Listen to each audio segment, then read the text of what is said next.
Assalamualaikum warahmatullahi wabarakatuh. Perkenalkan, nama saya Tegar Andrian Ramadan dan teman sekelompok saya Ahmad. Muhammad Abdularis Manugroho. Kami di sini akan mempresentasikan artikel kami yaitu tentang konsumsi dan produksi yang bertanggung jawab dan radikalisme NKRI. Sebelumnya, saya akan mempresentasikan artikel saya yaitu tentang konsumsi dan produksi yang bertanggung jawab. Apa itu konsumsi dan produksi yang bertanggung jawab? Konsumsi dan produksi yang bertanggung jawab adalah satu dari 17 tujuan global yang tersusun dalam agenda pembangunan berkelanjutan tahun 2030 dan pendekatan terpadu yang sangat penting demi kemajuan di seluruh tujuan. Dan ternyata sudah ada satu provinsi yang menerapkan rencana aksi daerah tersebut, yaitu Daerah Istimewa Yogyakarta merupakan provinsi kedua yang telah menyusun rencana aksi daerah atau Sustainable Development Goals SDGs di tahun 2018 sampai 2022. Sebuah pencapaian yang luar biasa di mana kesadaran tentang masa depan sudah sangat baik dilakukan. Salah satu TBP-nya adalah menjamin pola produksi dan konsumsi yang bertanggung jawab tujuan 12. Dan selanjutnya ada pembangunan berkelanjutan di Yogyakarta. Pembangunan berkelanjutan diantaranya adalah meningkatkan kesejahteraan dan memperbaiki ekonomi yang sempat turun pada saat pandemi COVID-19. Dan selain pembangunan berkelanjutan ada juga pembangunan global. Tujuan dan target tersebut yaitu menggambarkan ruang lingkup agenda pembangunan global yang inklusif dan multidimensi. 17 tujuan itu dituangkan dalam 4 pilar yang terdiri dari pilar pembangunan ekonomi, pilar pembangunan sosial, pilar pembangunan lingkungan, dan pilar pembangunan hukum. Dari keempat pilar tersebut ternyata Daerah Istimewa Yogyakarta nampaknya sudah bisa mengatasi masalah yang ada, seperti membangun kembali ekonominya yang sempat turun pada saat pandemi COVID-19. Faktor utamanya antara lain adalah perbaikan ekonomi itu menurut Pak Biono adalah mobilitas manusia yang diperkirakan semakin meningkat serta beberapa yang besar yang kembali diselenggarakan secara luring. Sehingga akhirnya ekonomi di daerah Istimewa Yogyakarta pun semakin membaik hingga saat ini. Sekian dan terima kasih, itu dia presentasi dari saya, dan untuk presentasi di artikel selanjutnya akan dilanjutkan oleh teman saya yaitu Muhammad Ake Erisma. Silahkan. Untuk artikel selanjutnya adalah radikalisme dan NKRI.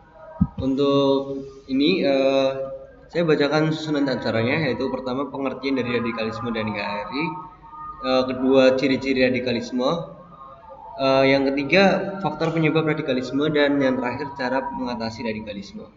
Untuk yang pertama pengertian radikalisme. Untuk radikalisme ini adalah pandangan yang menghendaki transformasi dan perbaikan tatanan sosial dan politik dengan cara menerapkan kekejaman. Label radikalisme bagi gerakan Islami yang menentang Barat dan sekutu-sekutunya dengan cara sengaja dijadikan komoditi politik. Untuk ciri-ciri radikalisme ada 4. Yang pertama adalah terjadinya dari reaksi terkandung keadaan yang masih berjalan. Reaksi tersebut dibentuk dalam bagian ulasan penentangan dan pemberontakan. Untuk yang kedua, tidak sempat berakhir dalam cara penentangan sebelum terdapat transformasi radikal tentang situasi yang dihendaki. Untuk yang ketiga, menerapkan kekejaman dalam bentuk cita-citanya. Untuk yang keempat, memandang seluruh yang berpolemik dengan bersalah. Untuk selanjutnya adalah faktor-faktor penyebab radikalisme. Untuk penyebab pertama adalah pemikiran. Untuk pemikiran, cara pemikiran menjadi tren yang pertama yaitu menjadi menentang terhadap keadaan alam yang tidak dapat ditolerir lagi. Untuk yang kedua adalah ekonomi. Untuk ekonomi ini karena faktor-faktor ini adalah pengangguran, kemiskinan, dan problematika ekonomi yang lainnya merubah sifat seseorang yang baik menjadi kejam. Itu adalah ekonomi. Untuk yang ketiga adalah politik. Untuk yang ketiga adalah politik. Jika pemimpin untuk menggunakan politik yang hanya berpihak pada modal kekuatan asing, bahkan politik membodohi rakyat, maka akan timbul kelompok-kelompok masyarakat yang menamainya dirinya sebagai penegak keadilan atau teroris. Untuk yang keempat adalah sosial. Sosial ini ekonomi masyarakat yang amat rendah menjadi mereka berpikir sempit dan akhirnya mereka mencari perlindungan kepada ulama yang dengan ulama yang radikal. Terus yang kelima adalah psikologis.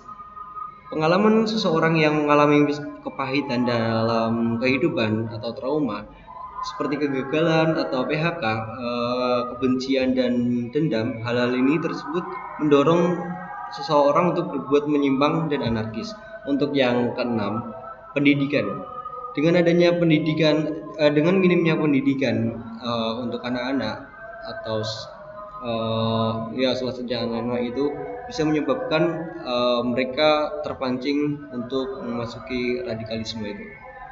Untuk selanjutnya adalah cara mengatasi radikalisme. Yang pertama adalah meningkatkan kepahaman agama dengan cara belajar ilmu agama ke ustadz atau ke tokoh-tokoh agama dengan yang benar, menyaring kebenaran itu.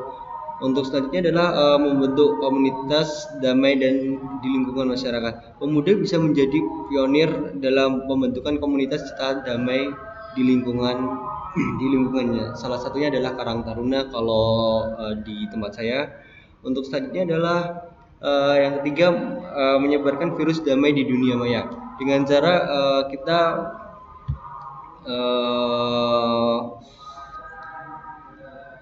kalangan pemuda-pemudi biasanya mereka menggunakan internet hanya untuk mencari informasi, untuk terhubung dengan teman dan hiburan. Kita bisa memposting dengan apapun itulah, yang penting positif. Untuk yang keempat adalah menjaga persatuan dan kesatuan.